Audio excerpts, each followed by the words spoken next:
সিলেটের সীমান্তবর্তী কোম্পানীগঞ্জ উপজেলার উৎসবমুখর পরিবেশে এক ব্যতিক্রমধর্মী আয়োজনে এক মঞ্চে ৭ জন নবদম্পতির যৌতুকবিহীন বিয়ে সম্পন্ন হয়েছে।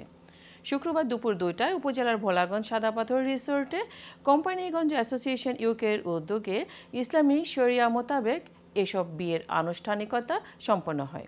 বিয়ের এই বিশেষ আয়োজন ঘিরে পুরো এলাকায় ছিল উৎসবের আমেজ। অতিথিদের উপস্থিতি, মিলাদ ও দোয়ার মাধ্যমে সম্পন্ন হয় অনুষ্ঠানের মূল কার্যক্রম।